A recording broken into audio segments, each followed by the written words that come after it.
Bem, pessoal, depois dessa emoção aí para iniciar, né, vou começar nosso encontro de agora. Gostaria de agradecer a todos pela presença, pedir desculpa aí pelo contratempo. Eu já informei o pessoal da Copex, parece que o link tinha alguma letra ou algum número errado, por isso que ele estava quebrado e vocês não estavam conseguindo entrar. A partir de agora já foi consertado lá no site e os colegas de vocês que tentarem entrar vão conseguir entrar a partir de agora, tá? Para mim é muito bom estar aqui com vocês por alguns motivos. O primeiro deles é porque eu não tive contato ainda enquanto professora com os alunos do primeiro período. Esse semestre eu não dou aula para eles, então vai ser uma oportunidade legal deles poderem conhecer um pouco do meu trabalho e também da minha aula, né? Então eu fico feliz por isso. E também para todos vocês, na verdade, né? Todos os meus alunos, todos os alunos do Uniptan, né? Porque esse link está aberto para a comunidade externa também. Para mim é muito bom poder falar para vocês do meu trabalho, né? A minha grande paixão, o meu grande carinho, que foi a minha experiência como referência técnica em Barbacena, né? Das residências terapêuticas. Então, esse é um tema que eu tenho muito carinho, eu gosto muito de falar, e então hoje eu vou conversar um pouquinho com vocês sobre ele, tá? Eu vou tentar aqui fazer a minha fala mais ou menos em 1h15, mais ou menos, 1h30. Esse mini curso ele tem previsto a duração de 2 horas, tá? Então vou deixar o finalzinho mais para perguntas, assim, para que vocês realmente possam fazer aquela chuva, assim, de ideias, tudo que vocês quiserem perguntar, vocês podem perguntar, curiosidades, né, enfim. Mas, fora isso, caso vocês tenham alguma dúvida que seja específica àquilo que eu estou falando na hora, vocês podem me interromper, tá? Tanto por bate-papo, como também com áudio. Eu acredito que vocês conseguem ativar o áudio de vocês. Vocês podem ligar e fazer perguntas, tá? Vou pedir, gente, só para a gente ter uma noção de quais alunos, de quais turmas e de quais instituições a gente tem aqui,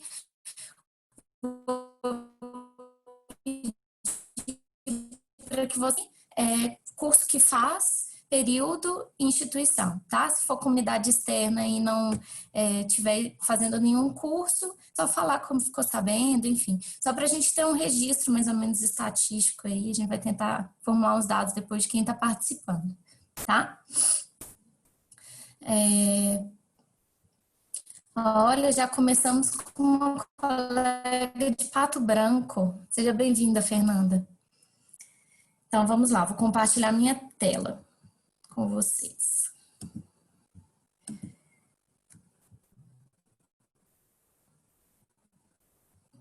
Pessoal, se por acaso minha conexão der algum problema, vocês não estiverem me ouvindo bem, vocês podem me falar, tá? Que eu tento fazer alguma coisa por aqui. Bem, esse é o título, então, da minha palestra, né? A loucura e a cidade, os caminhos de uma proposta terapêutica interdisciplinar. A intenção é falar aqui um pouco sobre os nossos desafios enquanto trabalhadores de saúde mental, e aí eu coloco não só nós psicólogos, mas também médicos, fisioterapeutas, enfermeiros, educadores físicos, nutricionistas, enfim, todos que se aventuram a trabalhar com a saúde mental, tá? Para quem não é meu aluno e não me conhece, essa daí sou eu com um pouco mais de maquiagem. Eu sou Thalita, aí também tá meu e-mail e meu contato profissional. Esse telefone aí, ele é profissional, vocês podem me mandar mensagem no WhatsApp, caso queiram, tá? Eu sou coordenadora e sou professora do curso de psicologia do Uniptan, em São João del Rei. Sou psicóloga, mestre em psicologia, especialista em gestão em saúde pública e trabalhei entre 2015 e 2017 nas residências terapêuticas de Barbacena, tá? Desde 2010 eu trabalho com saúde pública e saúde mental, mas eu acredito que essa minha experiência nas residências terapêuticas foi o que realmente me deu uma força e um conhecimento mais robusto mesmo sobre o tema, tá? Bem, então, deixa eu só ver aqui o bate-papo para ver se Tá tudo bem até agora? Tá sim. Tranquilo, gente. Então tá bom. Acredito que tá todo mundo me ouvindo bem, né? Porque ninguém reclamou ali no chat, então deve estar tranquilo. Bem, então vamos falar. Voltei aqui para o título do nosso trabalho, que é A Loucura e a Cidade, os caminhos de uma proposta terapêutica interdisciplinar. E destaquei aqui para vocês três palavras importantes, que é loucura, né? Então, para a gente falar hoje, nós temos que conversar um pouco sobre o que é loucura, sobre esse habitar, né? E sobre a possibilidade da interdisciplinaridade. Gente, quando eu fiz essa proposta, quando eu joguei essa proposta, assim, né, eu pensei mais ou menos no tema, falei, não, vamos conversar sobre isso. Mas quando eu sentei para escrever o que eu precisava falar aqui hoje com vocês, eu percebi que era tanta coisa que eu fiquei, assim, realmente preocupada com o tempo, né, e o encontro que a gente vai ter. Então, eu fiz um recorte aqui para a gente conversar, tá? Mas a gente pode, inclusive, pensar em novos momentos, em outros momentos, para aprofundar em alguma coisa que talvez não tenha ficado tão clara, tá? Gente, esse PowerPoint aqui eu vou disponibilizar para vocês no final da palestra. O pessoal que é do curso de psicologia aqui do Uniptan eu já mandei. Eu vou mandar para as coordenadoras de psicologia das outras unidades via WhatsApp também, mas todos aqueles que são de outros cursos ou comunidade externa, eu vou mandar ele aqui no nosso chat, tá? É só vocês clicarem e fazer o download. Bem, então, para a gente falar sobre loucura, né, e o habitar, eu vi essa imagem aqui nas redes nos últimos dias e eu achei ela muito provocativa e eu trouxe ela para a gente iniciar o nosso encontro de hoje, né? Muitas vezes, ainda hoje, nós que trabalhamos com saúde mental, nós precisamos bater na tecla de que não é possível realizar um tratamento em saúde mental que seja efetivo com pessoas que estejam trancadas, tá? Em longa permanência. Então, eu achei muito legal porque a pessoa que mandou essa imagem aí, ela faz essa provocação, né? Nós estamos doidinhos dentro de casa, querendo sair, querendo encontrar gente. Às vezes a gente fica triste porque a gente não pode visitar ninguém, não pode ir para a rua, né? E, vixe, gente, peraí rapidinho, que eu não sei se eu tô gravando. Ah, não, tô. Ótimo. Então, a gente não sabe se a gente pode ir para a rua, se a gente pode ter visitas, né? Tudo isso para a gente é um sofrimento muito grande. Então, se não funciona para a gente, por que a gente acha que vai funcionar para as pessoas que têm algum tipo de sofrimento, né? Então, o isolamento, ele não é a chave. Isso a gente tem conversado há muito tempo, de forma internacional. Nós encontramos movimentos pela exclusão, por assim dizer, desse tratamento hospitalocêntrico há bastante tempo, mas no Brasil isso começou tarde, né? Nossa lei de saúde mental, que é uma lei que traz algum avanço, ela é de 2001, né? Então, há muito pouco tempo nós temos pensado sobre tratamentos que passem por outro lado, que não o simplesmente trancar, né? Aqui a Samira, ela está falando, né, sobre o paralelo com os animais nos zoológicos. Sim, nossa, isso é realmente muito triste, né? Porque a gente vê ali um adoecimento muito grande. Inclusive, esses parques aquáticos, né, com os golfinhos e coisas do tipo, eles têm sido cada dia mais severamente criticados, né, porque eles realmente são de uma desumanidade muito grande da nossa parte, né? Então, o pressuposto que a gente vai começar aqui a nossa fala, gente, é esse: o confinamento não é uma prática de saúde mental, tá? A prática asilar, ela inicia, né, com a tentativa de expulsar da sociedade aquelas pessoas que a gente não quer perto, tá? Então, leprosos, eles faziam isso com leprosos, eles faziam isso com pessoas que eram ambulantes, que moravam nas ruas, e fizeram com loucos também, tá? Tuberculosos. Então, o isolamento, ele não tem uma tentativa de curar, mas sim de isolar, de tirar da vista da sociedade aquilo que nos é incômodo, tá? É a partir desse pressuposto que a gente começa a nossa fala de hoje. Então, eu não vou passar esse filme aqui, mas eu vou indicar ele para todo mundo. Ele é um filme que ele é muito comum de ser indicado na psicologia, mas eu sei que tem gente aqui que não é da psicologia. Então, aqui tem um link, tá? Então, quando vocês estiverem com o download desse slide aqui, vocês vão conseguir acessar. Esse vídeo aqui, ele foi produzido pelo Elvésio Raton, quando veio um psiquiatra muito famoso da Itália, chamado Franco Basaglia. Ele veio aqui e ele veio conhecer algumas denúncias que eram feitas sobre os hospitais do Brasil, de forma geral. E esse vídeo aqui que eu mostro, ele foi feito em Barbacena, ou seja, para quem é daqui de São João del Rei, é uma cidade a 50 quilômetros de distância da gente. Né? É uma realidade. E, inclusive, para quem não sabe, ainda tem gente presa lá. Tá? Presa, não acho o melhor nome, né? Mas é porque eu realmente fico com muita dó das pessoas que estão lá. Mas são pessoas que ainda aguardam vagas em sistemas que sejam substitutivos. Tá? Então, a gente ainda tem uma série de pessoas que ainda estão lá. Algumas, inclusive, desde a época aqui desse documentário. Então, quem não assistiu, recomendo que assista.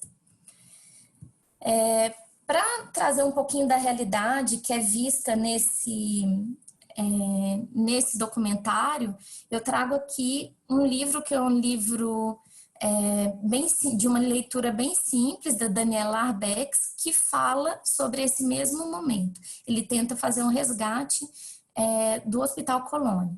Então, quando a gente fala que não era lugar de tratamento, sobre qual lugar nós estamos falando? Olha, a comida oferecida aos pacientes era triturada, porque eles não podiam usar facas nas refeições e sequer possuíam dentes para mastigar. Eles não tinham escovas de dente, não tinham nada disso, então os dentes caíam, né? Em cada um dos 16 pavilhões, havia 2 funcionários para cuidar de mais de 200 pacientes. E a maioria dos contratados não tinha formação. Então, imagine você num pavilhão com 200 pessoas e você nunca viu nada disso acontecendo, você não conhece uma pessoa que tem algum tipo de sofrimento mental e você tem, de repente, de lidar com essas pessoas. Então, era uma rotina muito complicada, inclusive para os trabalhadores. Em uma das alas havia 400 mulheres peladas.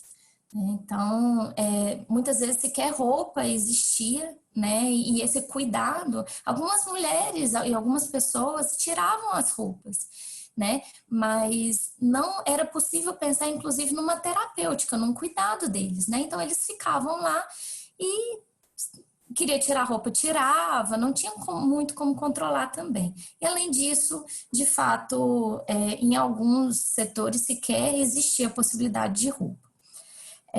Existe um alto índice de infecção hospitalar, e aí a Daniela ela traz algo que muitas pessoas não sabem, é que o Hospital Colônia, assim como outros hospitais psiquiátricos, ele não existia para fins terapêuticos, mas sim políticos. Por quê? Porque muitas pessoas entravam lá sem diagnóstico psiquiátrico. E isso eu posso falar com muita propriedade, porque eu conheci algumas dessas pessoas, tá? Então, aqui nós temos os exemplos de pessoas que foram internadas porque tinham perdido a carteira e ficado sem documentos, outras que foram pegas usando maconha e levadas para lá. Existe uma falta de critério médico para as internações, tá? Os pacientes não tinham voz, tinham uma impotência mesmo diante do sistema. Para vocês terem uma ideia, gente, os hospitais psiquiátricos da época, eles recebiam muito dinheiro para cuidar de cada um dos pacientes, apesar de ser muito precário. O dinheiro era alto, então a galera que tinha hospital psiquiátrico ficou muito rica, né? E aí o dinheiro ele era repassado por quantidade de pessoas que estavam internadas. Então chegava ao cúmulo de chegar uma pessoa errante na porta do manicômio e ser literalmente capturada e colocada dentro do manicômio, né? Então bêbados iam para lá. Em Barbacena nós tínhamos uma coisa que se chamava trem de doido, né? Não sei se vocês já ouviram falar, mas os familiares nas cidades onde o trem de doido passava, eles pegavam a pessoa, eles colocavam dentro do trem e o trem parava na estação de Barbacena. Quem parasse nessa estação, nesse trem, ele era simplesmente conduzido ao hospital psiquiátrico, tá? Sem uma justificativa, sem nada. Então, e além disso, existia outra corrupção aqui em Barbacena, que era o fato de que os pacientes que recebiam o diagnóstico de esquizofrenia, especialmente, eles tinham o valor que era repassado do Estado para o hospital era mais alto. Então, a maior parte dos pacientes que eram internados no Hospital Colônia eram esquizofrênicos, independente do que era. Então, isso dificultava muito uma terapêutica mesmo, né, para além de tudo. Então, aqui fala, né, não encontramos os loucos terríveis que supunhamos, seres humanos como nós, pessoas que, fora das crises, vivem lúcidas o tempo todo, sabem quem são e o que fazem ali, o que os espera no fim de mais alguns dias, alguns anos. Pessoas que pedem para ser fotografadas, pedem a publicação de seus nomes, insistem em voltar à sociedade, à família, ao afeto, à liberdade. Nem todas, porém, as alienadas, de tão drogadas, de tantos choques, tanta prisão. Crianças que nem conseguem se locomover, mas a maioria insiste em ter esperança de ser tratada como ser humano. Né? Então, realmente uma realidade muito pesada que existia. Thalita, de quando que é isso? É do início dos anos, dos 1900, 1920? Não, gente, isso é da década de 70 e da década de 80, tá? Então, pensem agora, por exemplo, nos pais de vocês, nos tios de vocês. Eles já tinham idade suficiente, e talvez até alguns de vocês aqui, para estar internados ali. O único critério ser inconveniente para sua família, tá? Eu conheço pessoas que foram internadas lá, mulheres, por exemplo, que eram de famílias ricas e os filhos, homens, não queriam dividir herança com ela, então essa mulher ela era internada para que ela não recebesse a parte da herança. Eu conheci mulheres que foram internadas por terem tido uma gravidez indesejada, tá? Ou pelo simples fato de terem perdido a virgindade antes do casamento. Conheci pessoas que foram internadas por beberem demais. Conheci pessoas que foram internadas por serem empregadas domésticas, daquelas que existia naquele tempo, né? Que eram praticamente escravas, moravam na casa dos seus patrões, não tinham direito a nada. E, de repente, essas empregadas domésticas eram abusadas. E aí, de duas uma, ou ficavam grávidas e eram expulsas e aí iam para o manicômio, ou então a esposa descobria, não aceitava e mandava também para o manicômio. Maria do Carmo está falando que conhece uma pessoa que a mãe foi para lá e nunca mais voltou. Exatamente. Para piorar a situação, gente, aqui no Hospital Colônia, eu sei que aconteceram em outras regiões também, o acúmulo de papel era tão grande que não era incomum existir incêndio, tá? Para além dos incêndios intencionais. Então, com essa perda de papéis, a gente não conseguia nem rastrear. Então, chegava uma pessoa e falava assim, eu quero saber se minha mãe está aí, se está viva, se está morta. E não sabia, né? Imagine, se a pessoa foi colocada, por exemplo, no trem de doido, de Barbacena, e a pessoa, no meio do vagão, ela perdeu o seu documento. Quando ela chega lá em Barbacena, como que eles vão receber essa pessoa? Eles olham, eles falam, olha, você, sei lá, você tem cara de Maria, eu acredito que você deve ter uns 40 anos pela sua cara, e você puxa o S, então você deve ser do Rio de Janeiro. Então, era assim que as pessoas eram registradas, né? Então, era muito difícil retomar o contato mesmo, tá? Bem, então isso tudo, gente, para falar de uma realidade que existiu há pouquíssimo tempo atrás, né? Há 40 anos atrás, há 50 anos atrás, há 30 anos atrás, tá? E agora duas imagens para vocês que eu coloquei aqui propositadamente para causar um estranhamento, porque essas imagens elas não são da década de 70, elas não são da década de 80. Essas imagens elas são de 2015, tá? Então, antes da gente falar também sobre os tratamentos, eu quero falar com vocês sobre um relatório que foi feito sobre os hospitais psiquiátricos e de custódia do Brasil, tá? Isso foi feito pelo CRP, eu vou enviar também esse documento para que vocês estudem ele na íntegra, mas eu trago aqui alguns destaques. Né? Isso aqui é a capacidade, na terceira coluna, a capacidade total, né? E na última coluna, a real, a ocupação real. Então, aqui a gente consegue ver nesses círculos vermelhos hospitais que estão superlotados, né? Eu tinha contado, acho que são 9 de 17, uma coisa assim, tá? Então, existe uma superlotação dos hospitais psiquiátricos hoje. O que acontece com isso? Acontece que essas pessoas não vão ter trabalhadores o suficiente para cuidar delas. Acontece que as instalações de cama não vão ser as melhores. Acontece, às vezes, que o financiamento ele não vai vir de forma adequada, o que vai causar uma precarização dos serviços, tá? As instalações, as áreas de lazer, poucas que existem, todas elas vão ser limitadas, porque existe aí uma superlotação, tá? Então, aqui eu trago alguns dos dados, né? O Hospital Nina Rodrigues, eu não vou lembrar agora de onde que ele é, aqui é da região CRP 22, mas aí eu não lembro qual estado é cada númerozinho, mas no Nina Rodrigues, a capacidade em 2015 era de 410%, né? E isso indo até um hospital do CRP3 de 114%.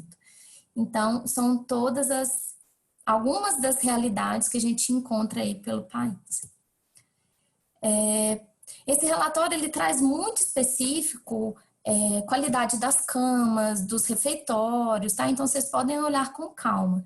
Mas aqui eu trago também um resumo, tá? Mostrando qual é o valor de referência, esse verdinho aqui, o primeiro, ele é o valor adequado, de acordo com os critérios estabelecidos pelo Conselho Federal de Psicologia, e aqui a gente vê que apenas dois lugares, eles têm uma situação que talvez seja considerada mediana, por assim dizer, né? E a maior parte deles tem pontos negativos. Eles são tão ruins que eles chegam a negativar a quantidade de pontos deles, né? Então, são lugares com instalações péssimas. A gente não vai chegar na realidade do Hospital Colônia, né? Porque nós tínhamos, inclusive, aí, a ausência de camas, quando a superlotação ficou tão grande, gente, que eles trocaram as camas por feno, para que coubessem mais pessoas. Então, uma situação como essa não acontece mais, mas a gente vê de uma forma um pouco mais maquiada, mas a gente vê ainda repetir os mesmos erros do passado, tá? Isso é muito, muito grave. Bem, então, para cessar essa parte, né, terminarmos essa parte que eu gostaria de falar com vocês sobre a nossa realidade de hoje, eu gostaria de fazer esse resumo.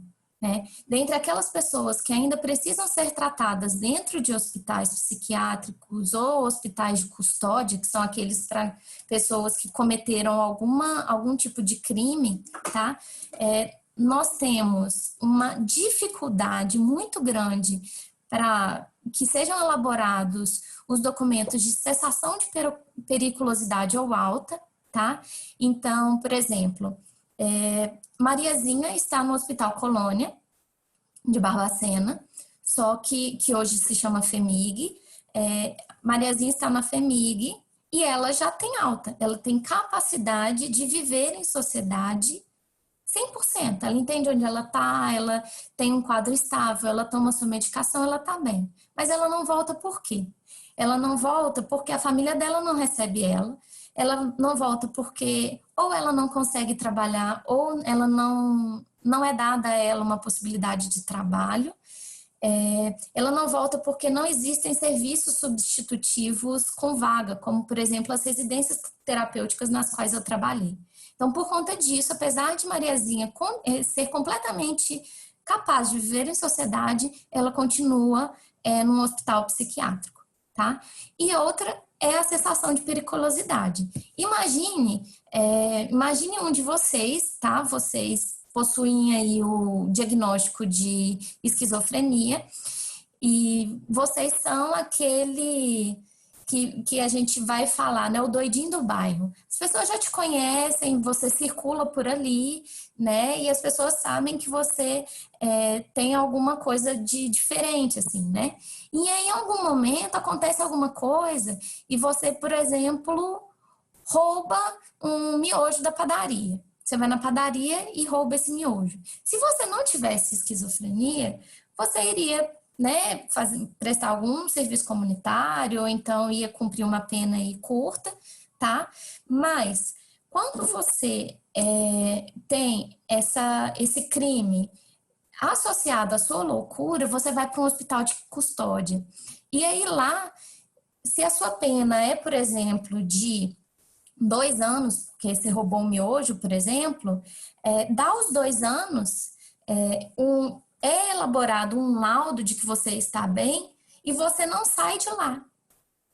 Então, diferente das pessoas que cometem crimes na sociedade de forma geral, nos hospitais de custódia, nos manicômios judiciários, as pessoas cometem crimes e elas ficam lá para sempre. Tá? E aí muitos às vezes me perguntam assim, mas Thalita, é porque eles cometeram algo muito grave? Não, igual eu tô dando exemplo para vocês. Tem uma pessoa que foi para lá porque roubou um miojo, tem gente que foi para lá porque ficou irritado com o vizinho, gritou com o vizinho, tá? Tem gente que vai para lá porque num dia de surto arrancou a roupa e foi na rua, tá? Então, pessoas por conta de coisas pequenas como essa podem parar também no manicômio judiciário, tá? Então, esse lugar não é apenas para aquela pessoa que, matou 3, matou 4, não. Muitas pessoas com crimes pequenos vão parar lá também, tá? Nós encontramos ainda hoje, tá? E hoje eu digo 2020, nós encontramos a utilização de contenção medicamentosa ou física, né? Ou seja, camisa de força, quarto isolado, ou contenção medicamentosa, né? Você dá uma dose muito mais alta do que aquela pessoa precisa para que ela fique vegetando por alguns dias. E você vê essas contenções, elas serem utilizadas de forma completamente arbitrária. Porque aquela pessoa, ela não concordou com o que o enfermeiro disse, porque aquela pessoa está enchendo muita paciência, tá? Eu conheço um relato, eu conheço uma pessoa que já sofreu de contenção medicamentosa coletiva, todo mundo do hospital foi medicado em excesso porque os enfermeiros queriam jogar buraco, tá? Então, isso acontece nos dias de hoje, tá? Larissa está perguntando aqui, nesses casos, como funcionam esses laudos para pessoas da alta sociedade? Como no exemplo de um filho do desembargador que vendia drogas e, para não ser preso, normalmente conseguia um laudo como comprovação de problemas mentais. Sim, isso acontece também, tá? E isso demonstra, infelizmente, a grande corrupção na qual a gente está inserido, né? Isso está em todos os níveis da sociedade, inclusive nos setores de saúde, né? O que a gente tem assim de concreto para falar é que as pessoas elas não podem nos hospitais de custódia ou manicômios judiciários, elas não podem ficar mais tempo nesse lugar do que uma pessoa sem transtorno ficaria em uma prisão, considerando o máximo de tempo. Então, por exemplo, se para o crime de assassinato, o tempo máximo que a justiça permite que uma pessoa cumpra por exemplo, 20 anos, uma pessoa no manicômio judiciário ela não pode passar de 20 anos. Mas isso em tese, porque essas pessoas não são liberadas. Sobre essa questão aqui, então, né, ela acontece sim, às vezes essas pessoas, elas são presas. Eu conheço um caso de um filho de um político que usava muita droga e se meteu em muita confusão e que ele foi para o manicômio judiciário, tá? E outro que foi para o manicômio tradicional. E ali tinha todas as regalias, né, tudo aquilo que precisava. O que acontece com essas pessoas que são influentes? Elas vão passar por isso para atenuar a pena e elas com certeza essas pessoas são pessoas que saem de lá, tá? As pessoas que realmente precisam, elas não saem, né? Então, Larissa até colocou aqui, né, como comentário final, quem tem mesmo problema não consegue esse laudo. Sim, isso acontece. Se vocês forem conversar, por exemplo, com a psicóloga aqui do Mambengo, ou os psicólogos de outros presídios, vocês vão perceber que sim, tem pessoas com problemas sérios, com questões de sofrimento sérios dentro da prisão e elas não recebem acesso a tratamento de saúde.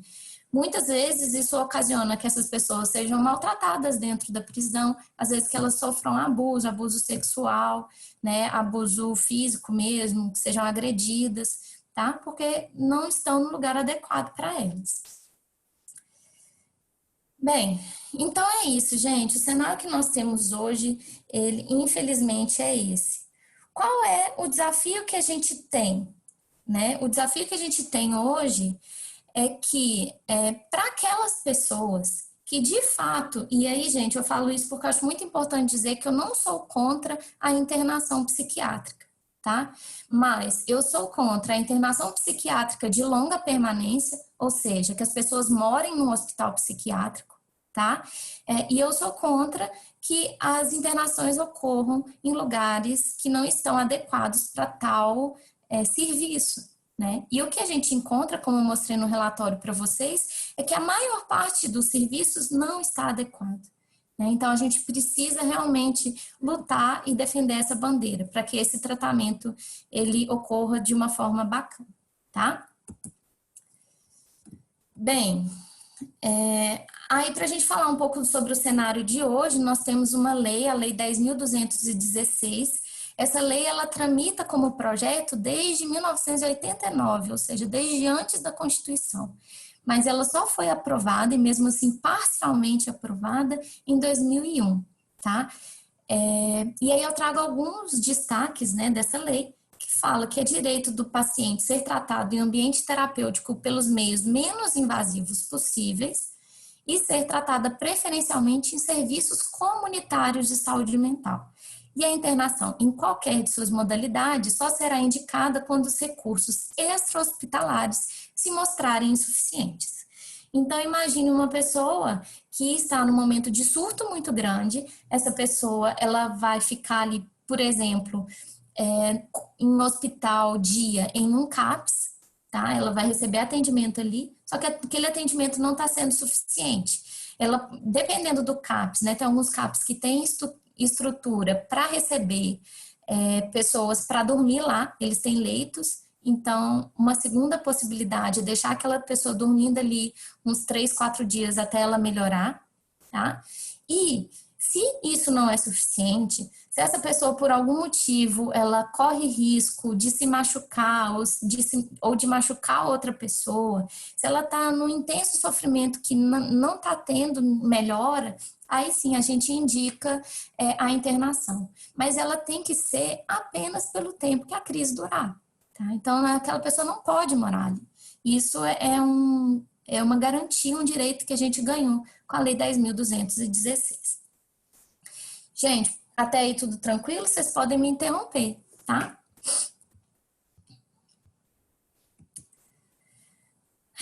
Bem, gente, então, eu gostaria de mostrar para vocês. Eu vou deixar, na verdade, eu vou deixar para o final, né? Porque eu tô com medo de não dar tempo aqui. Mas, considerando aquele documentário que nós tínhamos, Em Nome da Razão, os funcionários de Barbacena com os quais eu trabalhei, eles fizeram um vídeo muito lindo sobre os sobreviventes, daquela época, né? Então, eu mostro o antes e o depois deles. É muito, muito bonito. E aí eu torno a trazer essa citação aqui com esse destaque, né? Sobre a maioria insiste em ter esperança de ser tratada como ser humano.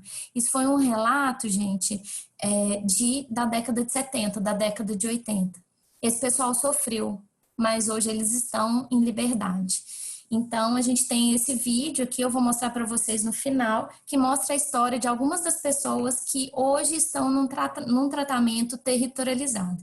Aqui tem duas imagens que aparecem nos vídeos de duas moradoras que viviam naquela época e que hoje estão em serviços territorializados. Bem, então, gente, vou falar para vocês agora. Se vocês não me interromperem, eu vou direto, igual uma maritaca. Vocês podem ir perguntando. Então, agora, gente, eu vou contar para vocês, com base no exemplo de Barbacena, o que a gente precisa fazer, tá? Por quê? Porque muitas vezes a gente tem a realidade como um grande desafiador ou um grande desanimador da nossa condição. Né? Então, a gente vê, por exemplo, às vezes vocês vêm de uma cidade, eu não sei em quantas cidades nós temos aqui, mas às vezes vocês vêm de uma cidade na qual ainda não tem CAPS, né? Que é o Centro de Atenção Psicossocial. Né? Às vezes a cidade de vocês não tem, às vezes a cidade de vocês não tem ainda nenhuma residência terapêutica, né? Às vezes não tem um centro de convivência, né? E aí vocês pensam, é possível fazer um serviço territorializado a partir do zero? E o que eu tenho para dizer para vocês é que sim, tudo começa um dia do zero. Então, se eu trabalhei em Barbacena em 2015 com uma rede que já estava estabelecida, essa rede ela se construiu do zero, né? Então, eu quero trazer para vocês a esperança também de que é possível fazer algo, né? Que a gente não está amarrado. Então, a partir da história de Barbacena, eu trago para vocês o que a gente precisa vencer no início, para a gente fazer um tratamento territorializado. Primeiro, há uma dificuldade muito grande de aceitação da comunidade. Então, em Barbacena, por exemplo, a gente aí, para isso, eu vou contar um pouquinho para vocês o que são residências terapêuticas, tá? As residências terapêuticas, elas são lugares nas quais as pessoas que estiveram por muito tempo em internação psiquiátrica e que não têm mais contato com o mundo externo, elas passam a viver, então, nessas residências. Elas podem viver ali até o fim da vida delas, né? Ou, se são pessoas que já têm autonomia, elas podem morar sozinhas, tá? De acordo com... Aí, claro, né? A gente avalia caso a caso. Em Barbacena, o último dado que eu tenho é de que nós tínhamos aproximadamente uns 200 moradores de residência terapêutica, tá? Quem que passou a morar sozinho? Eu acredito que uns 3 ou 4 em 10 anos, né? Então, isso não é feito sem critério, tá? É realmente aquela pessoa que está independente, que dá conta de ter uma casa, de gerenciar essa casa sozinha mesmo, tá? Mas então, essas pessoas, elas saem do hospital psiquiátrico e elas passam a morar em casas dentro da cidade, tá? Imaginem como se fossem repúblicas de estudantes, só que ao invés de serem repúblicas, são com pessoas que estavam internadas em uma situação de longa permanência e que não têm parentes, tá? Então, essas pessoas moram nessas casas e essas casas têm assistência, tem cuidadores, né, que podem ficar 12 horas por dia ou 24 horas por dia, dependendo da independência dessas pessoas. E tem os quartinhos. Aí os quartinhos, eles podem ficar... as casas, de forma geral, elas não podem ultrapassar entre 8 e 10 pessoas, tá? Se for uma casa muito grande.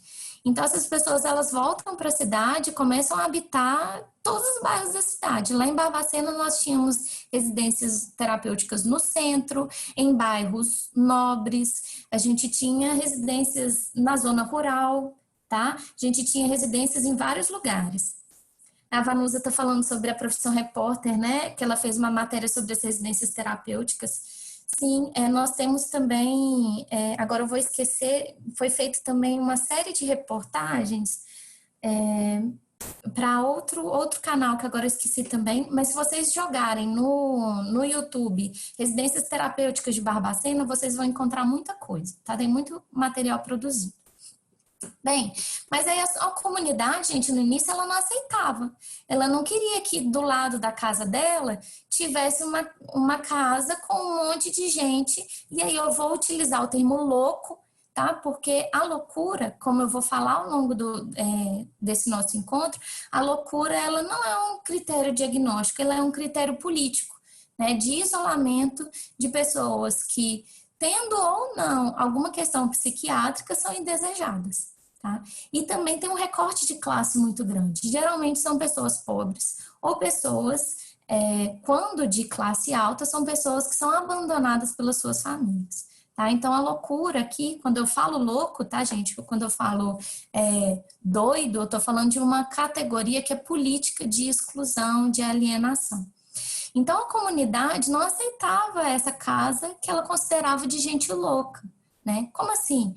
E isso principalmente nos bairros nobres, né? Porque imagina, uma casa que caiba 8 pessoas com conforto, tem que ser uma casa grande, tem que ser uma casa boa. E geralmente essas casas estão em bairros bons, de casa de gente rica. Então elas não aceitavam. Né? Então isso era um grande impedimento. As imobiliárias não queriam alugar para residência terapêutica, né? Isso tudo precisou ser trabalhado. Além disso, os profissionais, estava todo mundo, gente, acostumado a trabalhar com manicômio. Tá? Ainda hoje nós temos muitos profissionais com a lógica manicomial. Né? Então, de que aquela pessoa ali que tem algum tipo de sofrimento, que tem algum diagnóstico, essa pessoa ela precisa ficar isolada. Ou então ela não pode responder por si, eu preciso definir tudo para ela, eu tutelo essa pessoa. Né? No início, em Barbacena começou no início dos anos 2000. Acho que foi 2001 a primeira residência terapêutica dela. Então, gente, lembrem, a Lei Paulo Delgado, ela tinha acabado de ser homologada. Os profissionais, os psicólogos, médicos psiquiatras que trabalhavam lá, eram todas pessoas que trabalhavam no hospital psiquiátrico. Era lá que elas trabalhavam. E elas precisaram, então, começar a pensar de uma forma diferente. Né, que não fosse mais essa lógica manicomial. Existia também a falta de recursos, né? Então não foi possível, por exemplo, pegar todas as pessoas que já estavam com capacidade de alta e inseri-las na sociedade. Era necessário que viesse recurso federal para abrir casa após casa, tá? E além disso, gente, era necessário que se construísse uma rede de atenção a essas pessoas.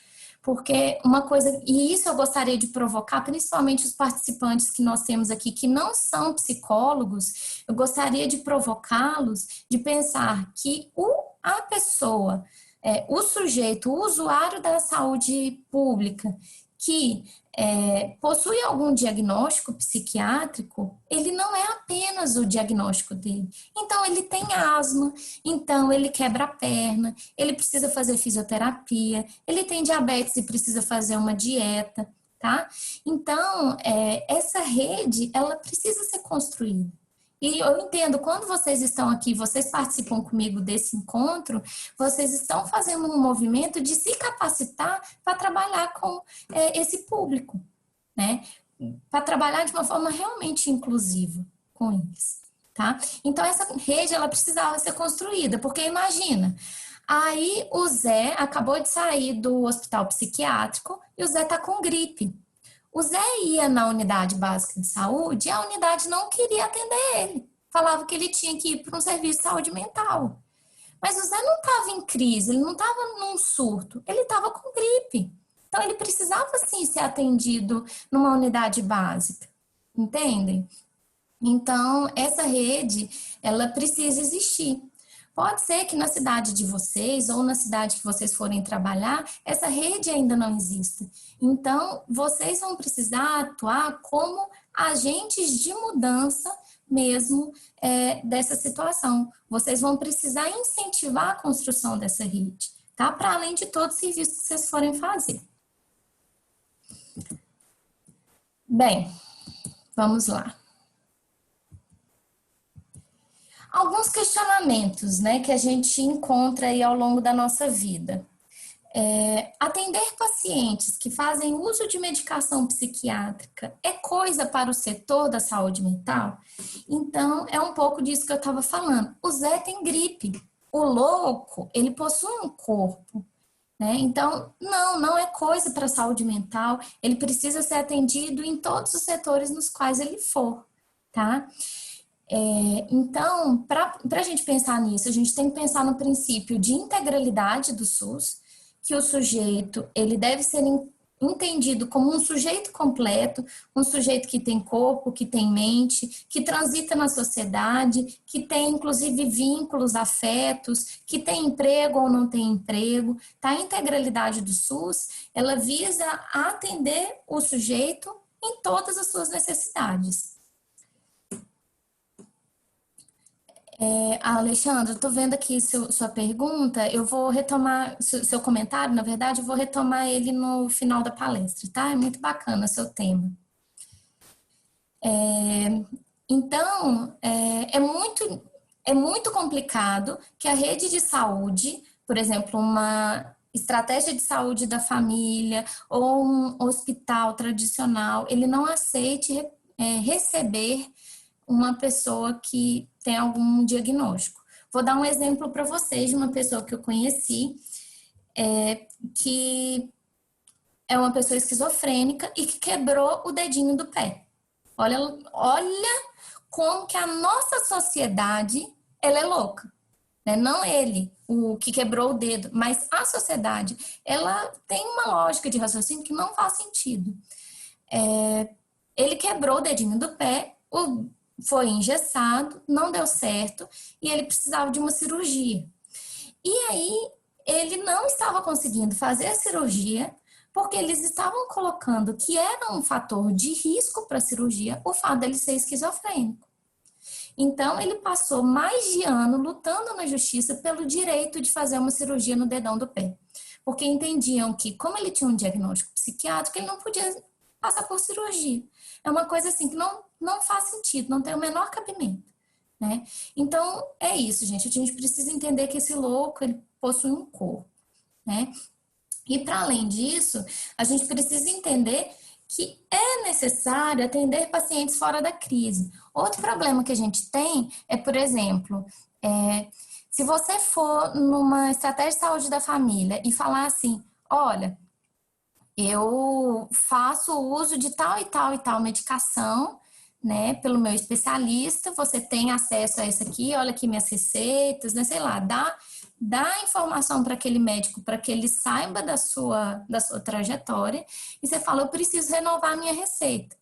Se você tem diabetes, se você tem pressão alta, se você tem algum problema de circulação, se você tem alguma gastrite, se você tem qualquer coisa, aquele médico ele vai renovar sua receita. Ele vai te acompanhar. Em Barbacena, nós tínhamos dificuldade porque os médicos da saúde, da atenção básica, ou seja, dos postinhos de saúde, eles se recusavam a renovar a receita de pacientes psiquiátricos. Então, assim, era uma pessoa que ia no postinho todo mês, ele via que aquela pessoa estava estável, mas ele não aceitava, por exemplo, colocar ali dentro da medicação, colocar o Aldol que aquela pessoa tomava, clorpromazina, não aceitava. Então, aquela pessoa, ela tinha que ir no médico e depois ela tinha que ir num serviço, que é um serviço especializado para pegar uma nova receita.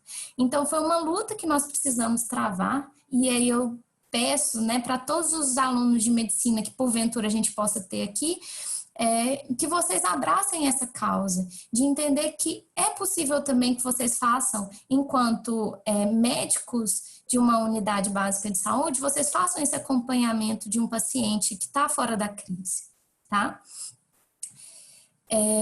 E por fim, gente, a luta pela autonomia e pelo direito do sujeito. Então, é direito do sujeito ser atendido pelo nome dele, que ele seja ouvido. Então, uma das coisas que mais acontecia, ainda hoje em Barbacena, quando eu ia em algum serviço de saúde, às vezes a pessoa que ia atender, médico, nutricionista, fisioterapeuta, ao invés de conversar com a pessoa, conversava comigo. E isso é muito ruim. Então, a mensagem que eu deixo para todos vocês aqui também é essa. O sujeito que se apresenta diante de você, ele é capaz de falar o nome, a idade, onde mora. E aquilo que ele tiver dificuldade, aquilo que ele não conseguir falar, aí sim, você pergunta para quem acompanha ele. Mas dê voz a esse sujeito, deixa ele contar onde dói, qual é o problema dele, né? Às vezes vai ser diferente, vai ser difícil para vocês entenderem no primeiro momento, mas isso é parte da humanização do tratamento, né? Que eu acho que é pressuposto de toda profissão. Bem, outro questionamento. Como conviver com a loucura? Né? E aí a questão do mito da periculosidade e também contando um pouco para vocês da relação com a polícia que nós tínhamos em Barbacena, tá? Então, vou contar para vocês algumas situações que a gente teve lá em Barbacena. Uma vez, em uma das casas, inclusive, que eu trabalhava, mas num período anterior ao meu trabalho, eu ainda não tinha entrado no serviço, um dos moradores da residência terapêutica saiu com um facão na rua. E aí os vizinhos, sem perguntar nada para ninguém, ficaram com medo e chamaram a polícia. E queriam que a polícia prendesse não só a pessoa que estava com faca na rua, mas também o cuidador que estava dentro da casa, porque deixou um morador sair com a faca, né? E aí a pessoa que estava lá na hora era uma pessoa muito já esclarecida sobre essa questão, muito entendida sobre essa questão. Ela foi e falou assim pro policial: você perguntou para ele por que ele tá com a faca? O policial falou: não. Tá, então vamos lá, vamos perguntar para ele: fulaninho, por que você saiu com a faca? E aí ele foi e falou: olha, o terreno ali da esquina, ele é do meu amigo, do Joãozinho. E aí o Joãozinho falou que eu podia entrar lá no terreno e cortar umas cebolinhas para eu colocar no almoço. Então eu tava indo lá cortar cebolinha. Então, assim, existe aí um mito de que a pessoa, né, que possui algum diagnóstico, essa pessoa ela é violenta, ela quer matar, sabe, gente? Não é assim, né? Então, o cara tá vindo ali pegar uma cebolinha e só por conta desse estigma foi chamado uma polícia, foi feita toda uma situação. Outras situações que já aconteceram, isso no início de Barbacena, tá? Uma pessoa que morava em residência terapêutica estava andando só na rua, por exemplo, foi comprar uma blusa. E a polícia era acionada para que fossem responsabilizados os técnicos daquela casa, porque foram negligentes de deixar aquela pessoa andar sozinha, né? Ou então, já aconteceu da polícia também ser acionada, porque uma casa com moradores, ela foi deixada sozinha para que o cuidador que estava ali, por exemplo, fosse pagar uma conta de luz, para que o cuidador que estava ali fosse comprar um leite que ficou faltando, tá? Então, são situações que já aconteceu.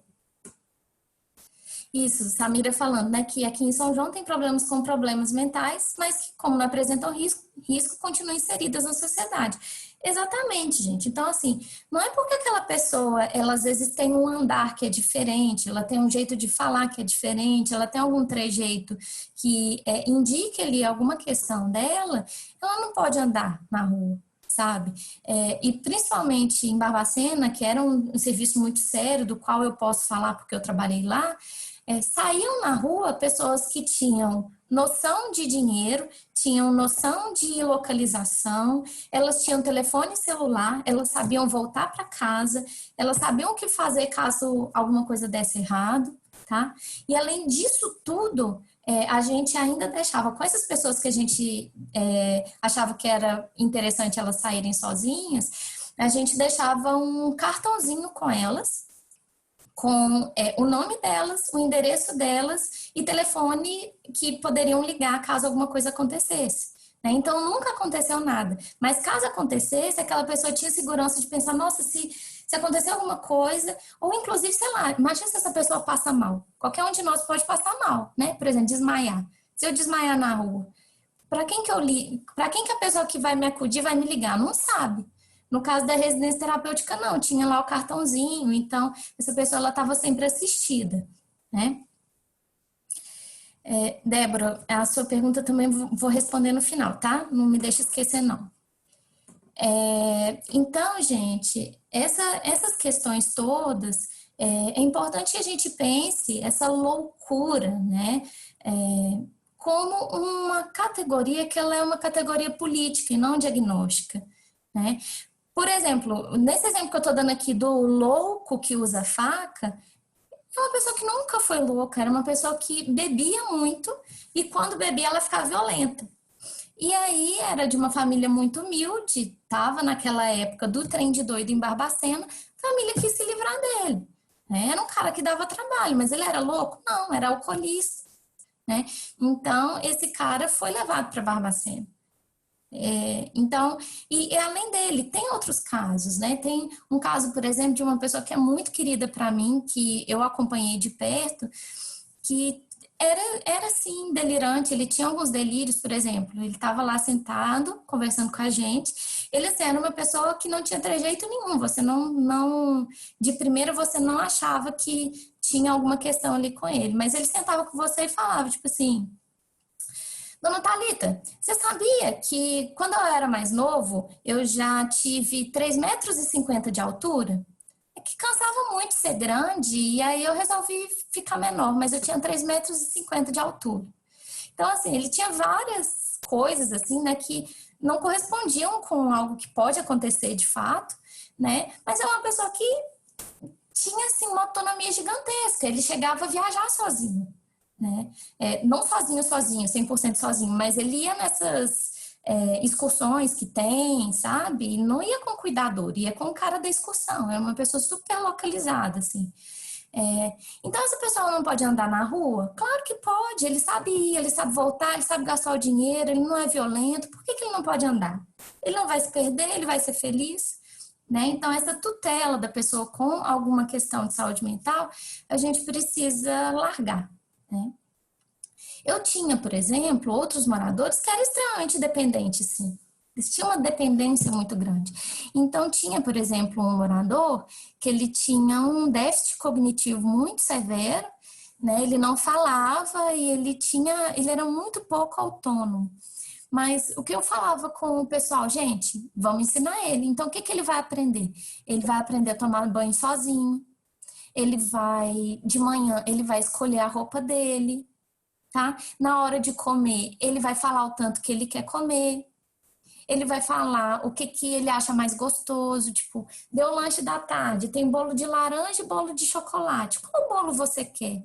São coisas pequenas, entende? Então, assim, se para esse outro moço que eu falei era possível, inclusive, que ele viajasse sozinho, para esse segundo caso que eu tô falando, a autonomia para ele significava poder escolher um bolo, tá? Mas os dois, eles tinham a autonomia deles incentivada, estimulada a todo momento. Tá? Então, o nosso papel, fazendo um pouco de síntese, né, nesse sentido, nosso papel é, sim, de promover a autonomia dessas pessoas com as quais a gente trabalha. Tá? E isso não só para os psicólogos, mas também para os fisioterapeutas, nutricionistas, educadores físicos, médicos. Tá? A gente sempre vai trabalhar nesse sentido, de respeito àquela autonomia, de respeito àquela história, tá? E de construção mesmo de um caminho que seja possível para aquela pessoa. Tá? Outros exemplos que eu vou dar para vocês, gente. Coloquei aqui como título: o ex-interno convive, cafés, escolas, bailes. Gente, a gente precisa reinserir essas pessoas que ainda hoje estão internadas, algumas delas, a gente precisa reinserir elas em sociedade. E aí algumas pessoas viram para mim e falam assim, nossa, mas isso é possível para todo mundo? eu vou falar assim, olha, todo mundo eu não posso falar porque eu não conheço todo mundo. Acho que seria até de uma irresponsabilidade muito grande eu falar isso. Mas de todas as pessoas, de todos os serviços de saúde mental que eu conheço, o que a gente tem para contar é que a gente tem conseguido reinserir 100% das pessoas que retornam para as cidades, tá? Então, aí um exemplo. Esse é irrecuperável, ele come cocô. Tem até, parece quase que um ditado, né? Nossa, esse é doido de comer cocô, esse é doido de rasgar dinheiro, né? E eu vou falar para vocês, eu conheci muitos doidos de comer cocô. Eu comi muitos doidos de rasgar dinheiro. Literalmente, comer cocô, literalmente rasgar dinheiro. Conheci muitos doidos de comer lixo, de quebrar janela, tá? E aí, eu acredito na reinserção dessa pessoa? Eu acredito. E aí, o que eu vou falar para vocês? Eu peço que vocês voltem ao início da nossa fala e lembrem daquele cenário que eu passei para vocês na década de 70 e de 80. São pessoas, gente, que não têm noção sequer de uma coisa muito simples, interruptor para ligar a luz. Essas pessoas de hospitais psiquiátricos, as luzes elas eram acendidas em determinada hora e apagadas em determinada hora. Quando essas pessoas saem e vão para uma casa, elas não sabem onde liga e apaga a luz. Elas acham que isso é uma coisa que acontece naturalmente, né? Ou então é até uma pessoa que tem mais lucidez, mas ela não tem esse hábito mais. É muito comum quando a gente encontra pessoas que acabaram de sair de uma internação, por exemplo, estava lá numa casa, né? Naquela casa tem, sei lá, 7 moradores. Eu estava lá enquanto psicóloga. Tava um monte de gente, cada um no seu cômodo, tal, os moradores em seus quartos. E tinha um quartinho que estava lá dentro do quarto uma pessoa que saiu há 3 dias de uma internação. E a tarde caiu, a luz apagou, né? Não tem mais luz do sol. Então, essa pessoa, ela... Perdão, gente, meu celular aqui tocando. Essa pessoa... Vixe, tá. Essa pessoa, ela não sabe como ligar um interruptor. Ela nunca viu isso. Então, às vezes, a gente estava lá fazendo coisas, aí passava no quarto da pessoa, essa pessoa estava no escuro. E a gente falava assim, por que você está no escuro? Ai, sei lá, a luz não acendeu e a gente tinha que mostrar para ela onde era o interruptor, que ela podia acender a luz sozinha, né? Então, conheci vários casos, tá, gente, de gente que chegava lá comendo cocô e eram pessoas que... O que acontece, gente? Na década de 70, de 80, essas pessoas estavam internadas lá e quando elas estavam com fome, elas não tinham o que comer, elas não tinham para quem pedir comida. Então, elas aprenderam a comer cocô. Tem fome, não tem comida, ninguém me atende, eu vou comer cocô, né? Rasgar dinheiro. Eu não entendo o valor do dinheiro. Me dá aquela nota ali, fala para eu fazer alguma coisa, eu fiquei bravo, eu vou rasgar esse dinheiro, sabe? Então, o relato que eu tenho, a experiência que eu tenho em Barbacena, é que essas pessoas que chegam rasgando dinheiro, comendo cocô, comendo lixo, em menos de um mês, todas elas estão com hábitos restabelecidos, tá? Por quê?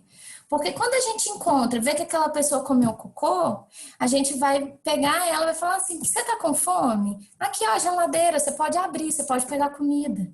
Né? Ou então a pessoa fez cocô e limpou o cocô na parede, isso acontecia às vezes.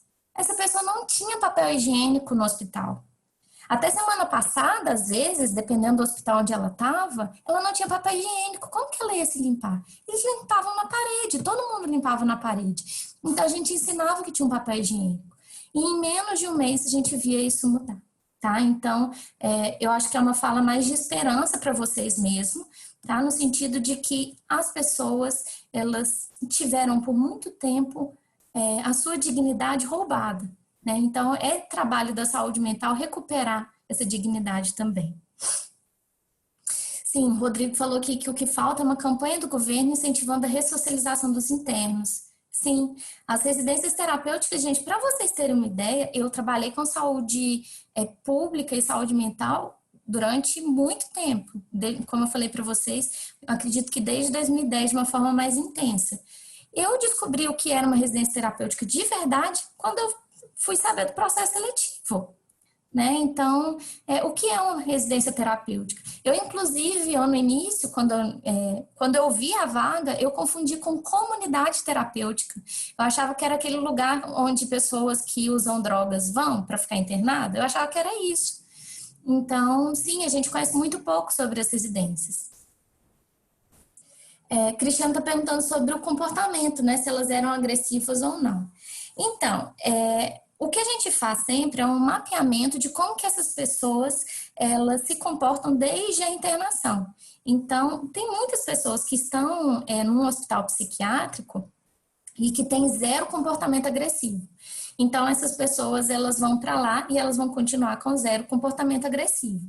Mas tem sim algumas que no hospital, principalmente dependendo do hospital que ela estava, que a situação do hospital não é uma situação fácil, tem pouca gente para cuidar, a situação é meio precária, essa pessoa ela vai vir sim, às vezes, com um comportamento agressivo. Então, o que a gente fazia com essas pessoas era mostrar para elas a consequência de tudo que elas faziam. Vou dar um exemplo que foi da época que eu morava, que eu trabalhava lá nas residências. Em uma das casas, não era uma casa que era responsabilidade minha, era de outra psicóloga, mas tinha uma casa que tinham pessoas que precisavam mais de atenção. Então, a gente fazia isso muito também. A gente juntava as pessoas por um padrão, por exemplo. Aquelas pessoas que são mais autônomas e gostam de passear, a gente botava elas perto do centro ou de ruas comerciais, para que elas pudessem sair sozinhas. Aquelas pessoas que o sonho delas, por exemplo, era criar galinha. A gente vai botar elas numa casa mais afastada, porque vai ter um terreno, uma horta, um galinheiro, né? E uma das coisas que a gente tinha também eram casas que a gente chama, a gente tem modalidade de residência terapêutica. Residência terapêutica 1 e 2. Na residência terapêutica 2, são pessoas que precisam de mais cuidado. Então, nesses, a gente tinha os idosos, né, que às vezes eram acamados ou tinham condições de saúde muito delicadas, alguns com cadeira de roda e coisas do tipo, e tínhamos também aquelas pessoas que tinham acabado de sair da internação e que às vezes eram um pouco violentas, tá? Então, o que que a gente fazia? Todos os nossos funcionários, inclusive os cuidadores, eles eram treinados, eles tinham educação permanente, né? Então, todo mês eles passavam por palestra, remunerada, inclusive, não era, né, tudo que eles faziam era dentro da hora de trabalho deles, e tinha mais profissionais lá junto da casa, então aquela casa nunca ficava sozinha. E aí a gente mostrava, por exemplo, aquela pessoa ali, ela ficou irritada, por exemplo, ela quer,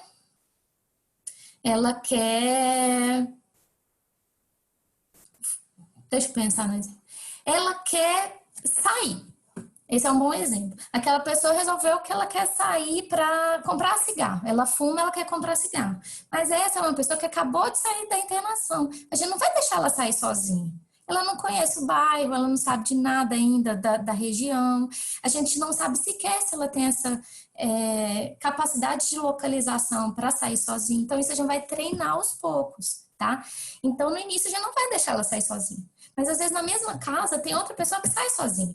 Aí, imagina que essa pessoa viu, a pessoa saiu sozinha, e aí um dos cuidadores saiu com outro morador. Então, só tem uma pessoa ali dentro da casa para cuidar da casa. E aí, essa pessoa quer sair. E, às vezes, ela ficava irritada. Ela falava, eu quero sair agora. Falava, não, agora você não pode sair, porque o cuidador que poderia te levar na rua, ele já está na rua, e eu não posso ir com você, porque senão a casa vai ficar sozinha. E você também não pode ir sozinho ainda. Então, às vezes acontecia dessa pessoa, por exemplo, ficar irritada, quebrar uma janela, ou então pegar alguma coisa e jogar no chão, né? Acontecia. Então, nesses casos, o que a gente fazia era mostrar que a violência ela não era necessária para que a gente entendesse o ponto dela, então a gente conversava muito com essa pessoa e a gente dava para aquela pessoa a punição por ela ter feito aquilo. Então, por exemplo, você quebrou a janela, então, do dinheirinho que você tem, a gente vai tirar o dinheiro para comprar outra janela. Então, por exemplo, no dia seguinte, a gente ia com aquela pessoa, saía com aquela pessoa para ir lá no vidraceiro e ela ia lá, ela ia enfrentar a fila, ela entendeu tanto que é chato trocar de janela. Então, assim, geralmente isso também acabava muito rápido, tá? Agora, eles ficam bravos? Ficam. Eles brigam? Brigam. Os de vocês aqui que tiverem irmãos ou que morarem em república vão saber o tanto que é difícil conviver, né? Então, isso também acontece com eles também ficam nervosos. Só que o que a gente tenta explicar para eles e que praticamente 100% das vezes é entendido, é que eles não precisam ser violentos. Eles podem ficar nervosos, eles podem ficar revoltados, inclusive, podem xingar, né? Podem ficar de mau humor, mas eles não podem quebrar coisas nem machucar ninguém, isso eles não podem fazer, tá? Então, isso costumava ser bem tranquilo, assim, com eles. E no tempo todo que eu trabalhei, gente, não vi nenhum caso de agressão, de verdade. Nenhum caso de agressão, nem deles para funcionários, como deles também para os outros moradores. Existia, assim, às vezes, de ficar bravo, quebrar alguma coisa, né? Ou alguma coisa do tipo, mas violência contra outras pessoas eu não vi, de verdade. Bem, então, e por final, né, gente, a construção, qual que é o desafio, né? A construção de sua própria história. A afetividade, então, assim, eles têm direito a namorar, tá? Eles têm direito a ter amigos, eles têm direito, inclusive, a ter filhos. Por quê? Porque muitos deles, antes da internação, eles foram separados dos filhos deles, né? Ou durante a internação, por histórias muito tristes de abuso sexual, as mulheres engravidavam. Então, eles tinham filhos.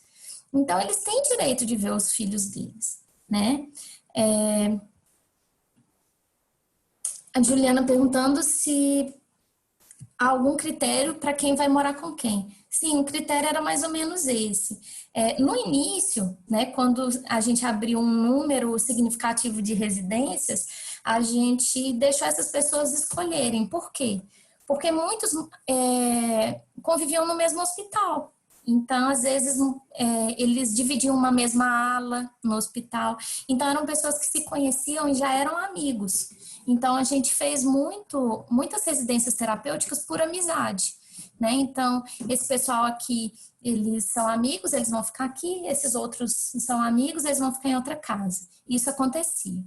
Outra questão é, como eu falei antes, o grau de complexidade. Então, uma casa que tem idosos, por exemplo, é ideal que seja uma casa só de idosos, por exemplo, para que eles tenham o mesmo tratamento. Então, é uma casa que vai ter cuidador a mais, é uma casa que vai ter uma visita, às vezes, um pouco mais frequente de algum profissional de saúde, né? Então, a gente via isso também. Pessoal que tinha uma casa lá em Barbacena que eram mais para as pessoas que tinham para os homens que tinham acabado de sair de uma internação e que tinham um temperamento um pouco mais bravo mesmo. Então a gente botava eles juntos também. Então isso ajudava porque tanto a atenção nessa casa era maior, a gente dava mais atenção para eles, como também eles se ajudavam. Então, às vezes um ficava muito bravo, o outro que era bravo também ia lá fazer ele sossegar, tipo, cara, não precisa disso, você não tá vendo ali que daqui a pouco você vai sair? Não precisa ficar bravo agora, daqui a pouco funciona. Então, eles também se ajudavam, né? A gente não fazia residências mistas, tá? Elas eram separadas por gênero, e aconteciam, eu acho que a gente tinha uma residência mista, tá? Que ela foi, inclusive, a partir de uma demanda de uma senhora que se apaixonou por um senhor e eles queriam morar juntos. Mas, ao mesmo tempo que eles queriam morar juntos, eles não achavam que eles estavam preparados para morar numa casinha só dos dois. Então, eles queriam continuar morando em residência, mas eles queriam dividir um quarto. Então, a residência da senhora mudou para uma casa maior e ela ganhou um quarto sozinha. E aí ela tinha uma cama de casal e ela morava com o esposo dela, né? Então, é mais ou menos assim. Às vezes a gente percebe que existe alguma questão ali que seria interessante aquela pessoa mudar de casa, tá? Então, por exemplo, tem uma casa que tem pessoas que são bem mais dependentes. E aí a gente percebe que tem uma pessoa ali que está correndo atrás da independência dela, é uma pessoa que está dando conta de superar muitas coisas. Então, muitas vezes a gente pergunta para essa pessoa, e é sempre conversado com o morador, se ele tem interesse de mudar de casa. E aí ele vai pensar sobre, aí às vezes ele vai tomar uns cafés naquela casa, come um bolo, visita, passa fim de semana, e depois ele fala, não, gostei, eu quero ir para lá. Porque às vezes são casas que são mais independentes. Para vocês terem uma ideia, tinha 2 casas em Barbacena que elas tinham cuidadores apenas de 7 da manhã às 7 da noite, ou seja, eles dormiam sozinhos, e eles não tinham serviços gerais, ou seja, quem faxinava a casa era eles, quem fazia compra era eles, quem cozinhavam era eles, quem arrumava os quartos eram eles, então eles faziam tudo sozinhos. Eles tinham um cuidador ali de 7 da manhã às 7 da noite para dar um apoio. Mas eles sabiam, por exemplo, nossa, tá de madrugada e sei lá, não tô me sentindo muito bem. Eles ligavam pra gente. Então a gente ia lá na hora, ajudava eles, né? Todo mundo em residência terapêutica trabalha no regime meio de plantão, sabe? Então a separação era mais ou menos assim, tá? E aí, gente, então, eles podem namorar, eles podem ter amigos, eles podem se casar, eles podem ter contato com os filhos. Em Barbacena não aconteceu de ninguém querer ter um filho, né? Mas isso pode acontecer também, é direito dele querer ter um filho, tá? Eles têm direito a ter uma profissão, eles têm direito a ter independência, tá? E aí, gente, lembrando que isso não é uma verdade padronizada. Para cada um, a independência vai ser uma. O acesso à vida, de forma geral, vai ser de acordo com os desejos que aquela pessoa tem e com as possibilidades que ela tem também, né? Então, é isso. Eu nunca colocaria o mocinho lá que eu falei que tinha dificuldade de se comunicar, de entender um pouco, ter uma noção mesmo de localidade, de relacionamento. Eu nunca pegaria esse mocinho e deixaria ele andando sozinho na rua. Eu sei que ele vai se perder, eu sei que ele vai se machucar, né? Então, para ele andar na rua é sim um abandono. Mas, para aquela pessoa que tem a possibilidade de andar na rua sozinha, eu proibir ela de andar na rua sozinha é também maus tratos com essa pessoa. Eu estou tutelando ela demais, né? Então, a gente precisa, na medida de cada um, trabalhar com a independência. Bem, então, para qual propósito nós caminhamos? Né? Chegando um pouquinho no fim já. Nossa, desatei a falar, gente, estou terminando. É importante que toda rede abrace o tratamento de um regresso de um hospital psiquiátrico, assim como deve abraçar a qualquer outro usuário da rede de saúde. Né? Dentro dos seus limites de atuação, é importante que cada um execute o seu trabalho. E é importante a gente pensar, gente, que quanto mais carente aquela pessoa mais ela vai exigir uma rede de articulação bem feita. Né? Então, se é uma pessoa, por exemplo, que não sabe ler, não sabe escrever, se é uma pessoa que não tem familiar, se é uma pessoa que tem alguma limitação, por exemplo, de entender mesmo como que as coisas funcionam, como funciona dinheiro, por exemplo, como se localizar, como se locomover. Quanto mais esses recursos essa pessoa não tiver, mas a gente vai precisar de uma articulação bem feita entre os setores, porque a gente não consegue sozinho dar conta de tudo. Então, a gente precisa se articular, tá? Cada um deve fazer a sua parte. E aí, gente, coloco que trabalhar com saúde mental é trabalhar com a defesa de uma causa, a de que trancar não é tratar. Porque fora da cidade não há vida. Imaginem a gente aqui, todo mundo dentro de casa, todo mundo doido para sair, para encontrar os seus amigos, para passear. Assim também é uma pessoa que tem algum diagnóstico, ela também precisa viver em sociedade, tá? Sem isso, ela não vai ter saúde mental. Vou passar um pouquinho rápido porque eu tagarelei demais. Então, gente, quais são os desafios? Desaprender a lógica manicomial, a gente precisa cuidar sem prender e também cuidar sem tutelar. Então, a gente não pode... Não é isso, gente, é importante. Não é porque está numa residência terapêutica que o manicômio saiu dali, né? Então, a gente não tem mais as paredes do manicômio, mas a gente pode ter a lógica manicomial, a gente pode ter os valores do manicômio ali. Então, por exemplo, uma pessoa que mora numa casa, mas não pode sair sozinha, mesmo tendo essa habilidade.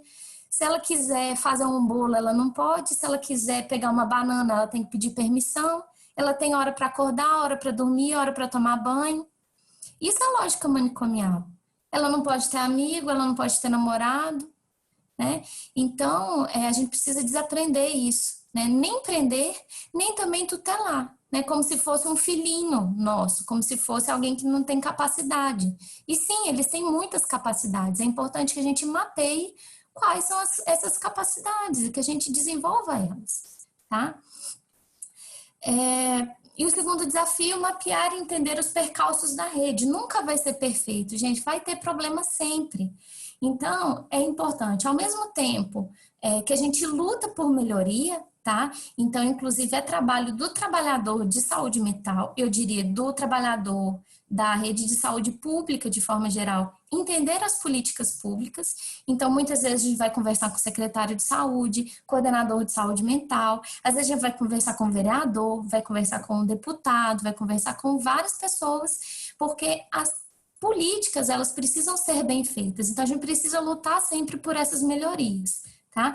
E, ao mesmo tempo, a gente precisa trabalhar com o que a gente tem, porque se a gente esperar um cenário perfeito, a gente nunca vai fazer nada. Então, é possível trabalhar numa lógica territorializada, tá? Independente da realidade que a gente tem na nossa cidade.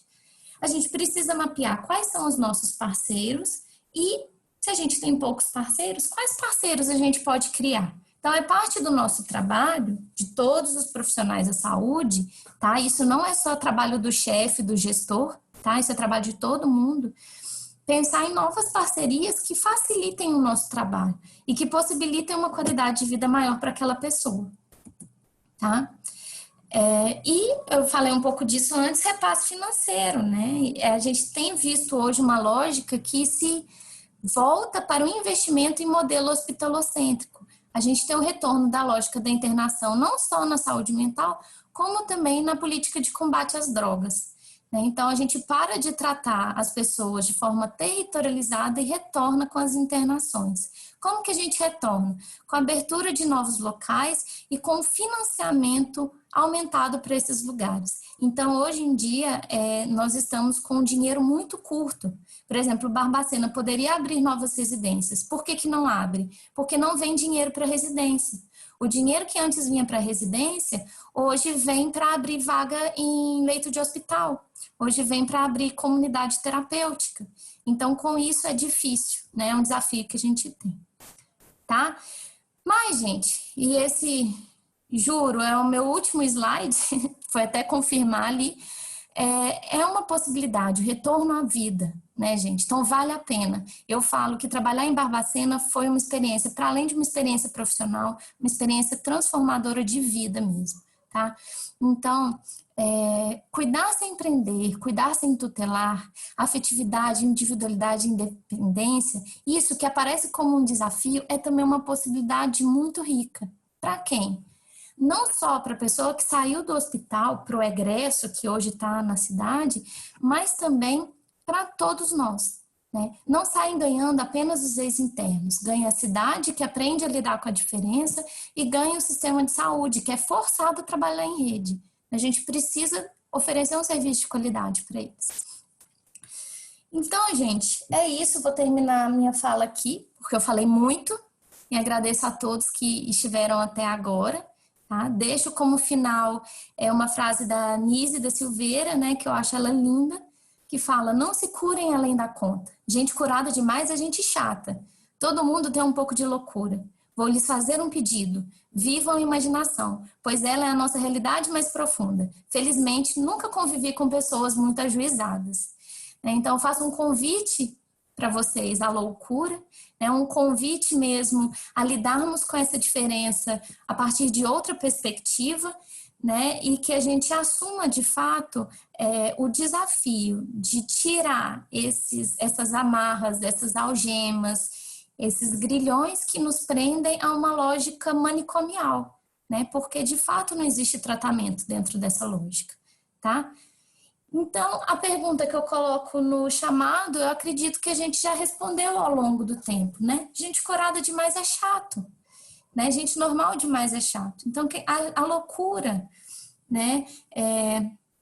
a gente tem que entender como um traço de diferença, E que a gente possa respeitar a todas as pessoas com as suas peculiaridades e que a gente, enquanto profissional de saúde, a gente trabalhe com o desenvolvimento, tá? O desenvolvimento mesmo de cada uma das pessoas. Bem, gente, para terminar aqui, vou responder as perguntas de vocês agora, tá? Só vou mostrar aqui para vocês as referências que eu trouxe, tá bom? Nós temos aqui o Louco Infrator e o Estigma da Periculosidade. É um documento muito interessante que eu recomendo para vocês, inclusive para pessoa que, agora eu esqueci o nome, mas que vai fazer um TCC sobre essa questão. Inspeções aos manicômios, os dados que eu usei no início da palestra, eles estão nesse link aqui. Guia prático de matriciamento em saúde mental, então vai falar um pouquinho sobre como trabalhar em rede, tá? Ele é muito bom. E entreguei de presente para vocês também esse link aqui, que é um link que eu gerei, tá, gente? Esse bit.ly aqui, que são 36 arquivos com livros, artigos e documentos governamentais sobre saúde mental. Então, pode ajudar bastante vocês a estudar, tá? Bem, é isso. Agradeço a todos. Vou olhar agora as perguntas de vocês. Vamos lá. Gente, tô apanhando um pouquinho aqui com o negocinho. Pronto. Como que a gente faz para baixar? Vou mandar agora aqui no chat para vocês, pra gente não perder.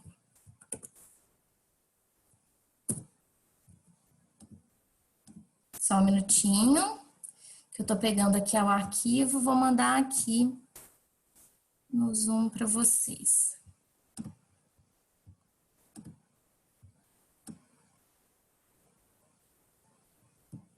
Ixi, Maria. Não tô conseguindo, gente. Tô apanhando toda a vida aqui. Vamos lá. Não tô conseguindo. Gente, eu vou fazer o seguinte. Vou mandar, então, ele... as turmas da psicologia já tem. Vou mandar para as coordenadoras de psicologia de outros cursos. E aquelas pessoas que não forem de nenhum desses grupos, pode me mandar um e-mail que eu retorno, tá? Ou melhor, não manda e-mail não, me manda uma mensagem no WhatsApp que é mais fácil, tá? Vou mandar aqui, para quem não anotou o meu WhatsApp. Eu acho muito difícil mandar para o e-mail de todos, Carla, porque eu não tenho acesso a essa lista. Aí eu vou depender de se o pessoal da organização vai conseguir me mandar essa lista. Então, se eles não me mandarem, eu corro risco de não enviar, tá? Então, vamos lá, gente. As perguntas.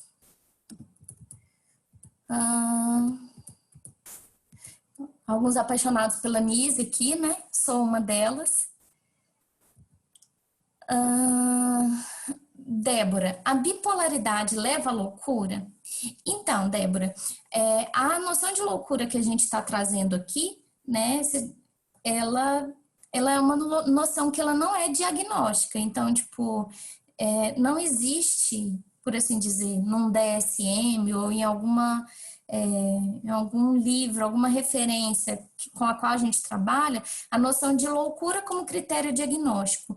Então, a loucura, para a gente, ela diz muito mais de uma posição política de como tratar aquela pessoa que possui algum sofrimento, tá?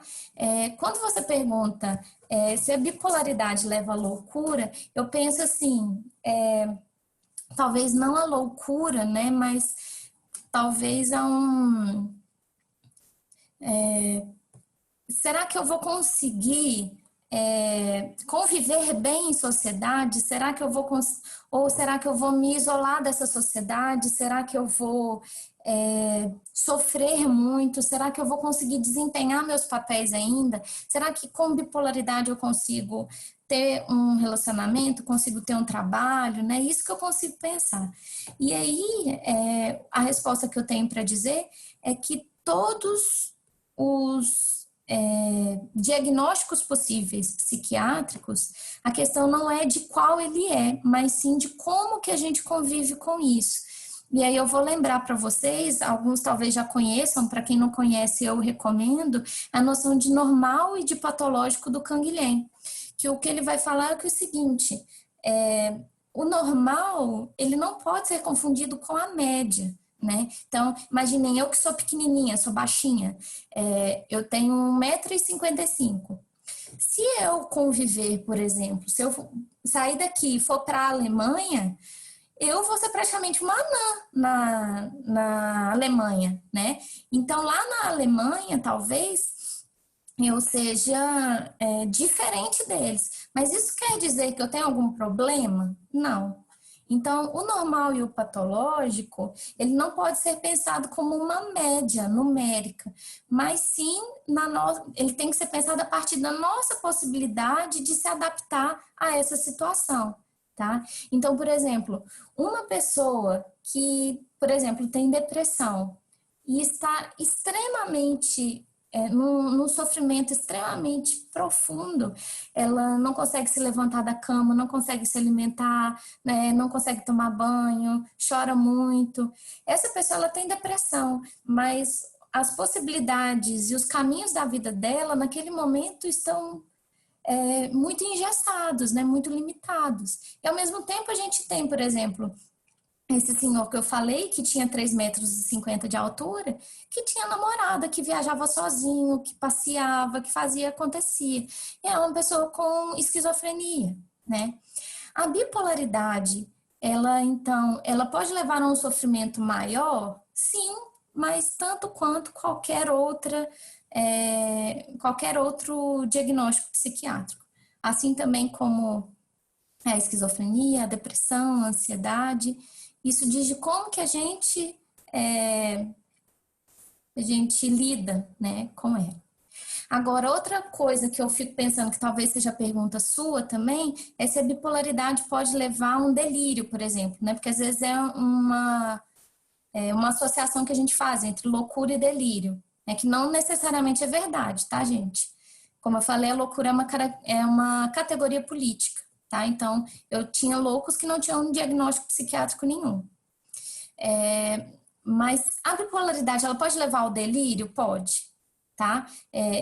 A bipolaridade, quando uma pessoa bipolar em crise, ela pode sim delirar, tá? Ela pode imaginar coisas, por exemplo, estão me perseguindo, ou então um delírio positivo, por assim dizer, né? Estão me querendo, eu sou muito sensual, todo mundo me deseja, ou então começar a se imaginar em grandes corporações, porque eu vou trabalhar em tal coisa e tal coisa. Então, assim, a pessoa pode sim desenvolver uma fala que seja dissociada da realidade, por assim dizer, a partir da bipolaridade, tá? Voltando, a Alexandra falou aqui, né, que é aluna do direito e, a princípio, a ideia de TCC dela...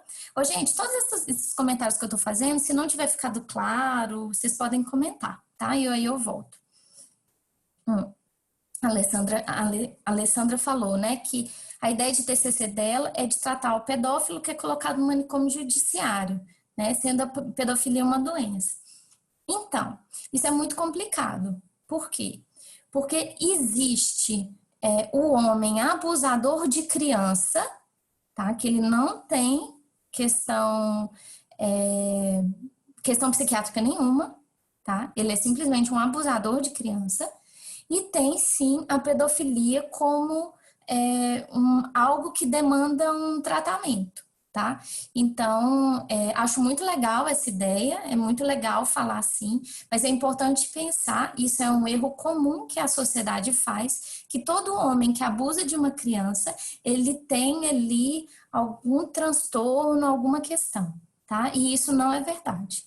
Assim como os abusadores, de forma geral, eles acontecem com ou sem transtorno psiquiátrico, assim também os pedófilos, eles podem fazer isso sem necessariamente possuírem algum diagnóstico psiquiátrico, tá? E isso diz da nossa cultura, na qual o homem entende que ele tem direito, né, de possuir corpos, que ele entende que ele é superior, às vezes, à mulher ou superior à criança.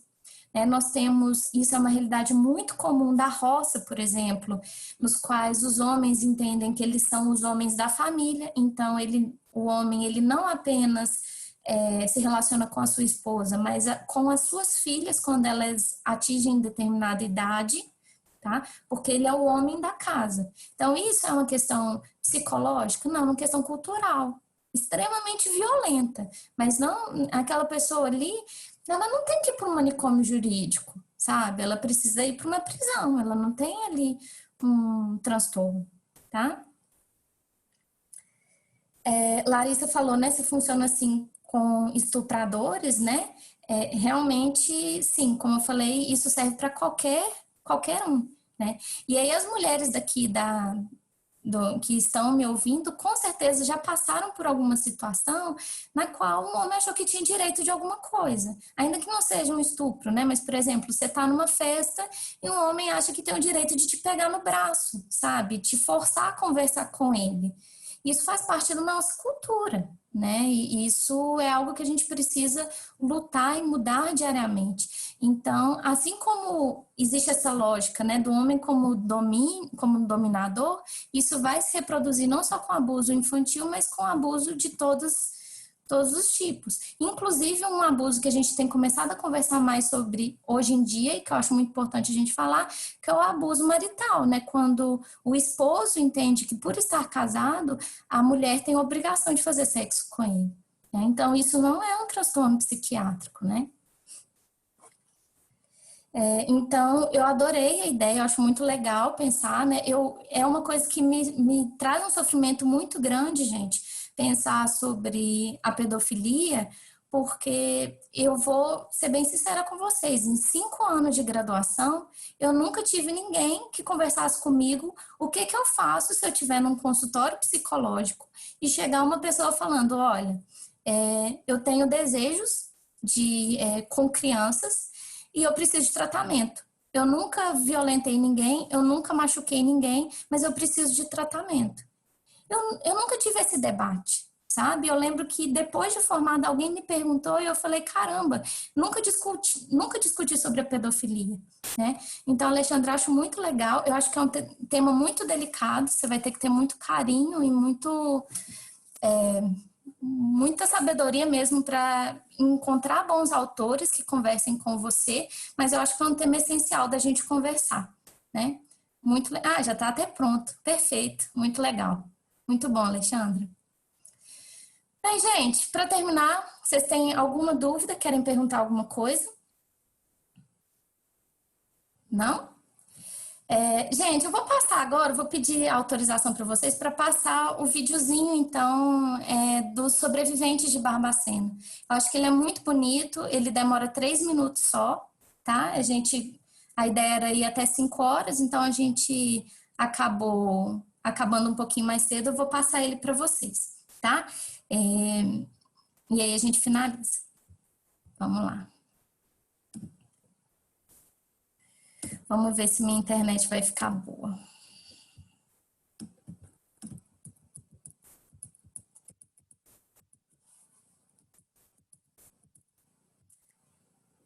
Pegar o linkzinho.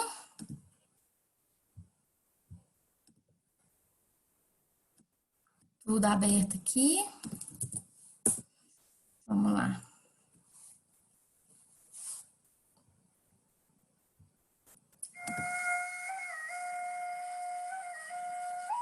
O Sumanel tem a compaixão tira-nos todas dessa prisão. Estamos todas de azulão, lavando o pátio de pé no chão. Lá vem a boia do pessoal, arroz cru e feijão sem sal. E mais atrás vem o macarrão, parece cola de colar balão.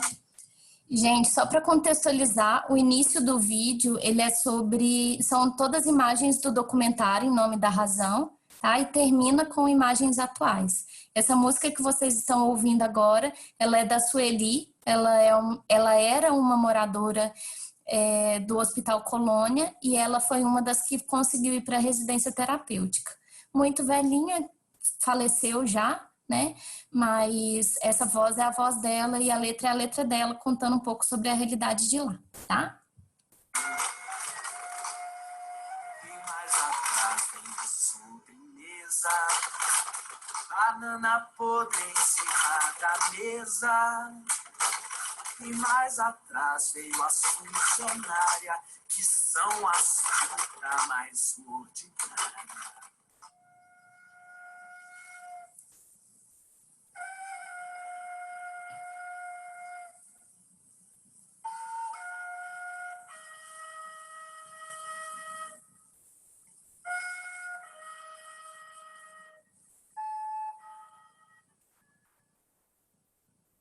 Vendedor de sonhos, tenho a profissão viajante, de caixeiro que traz na bagagem repertório de vida e canções. Eu preciso falar porque eu vou mais teimoso que uma criança, eu invado os quartos, as salas, as janelas e os corações. Frases eu invento, elas voam sem rumo no vento, procurando lugar e momento, onde alguém também queira cantar,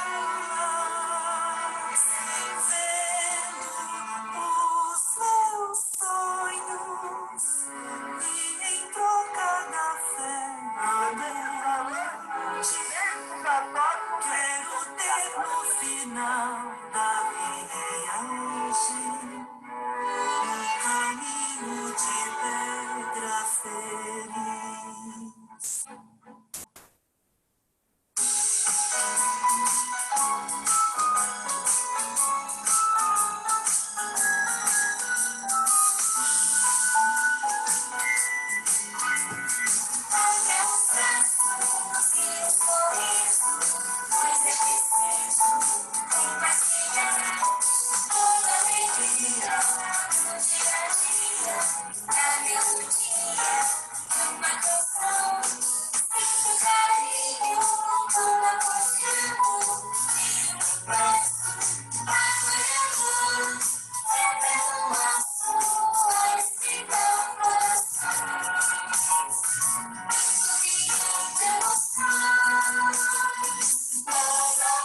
É demais.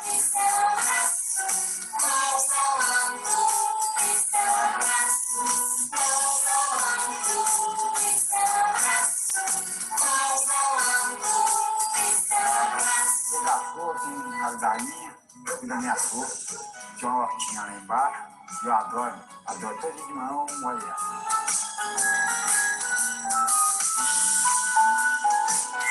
Ah, que bom.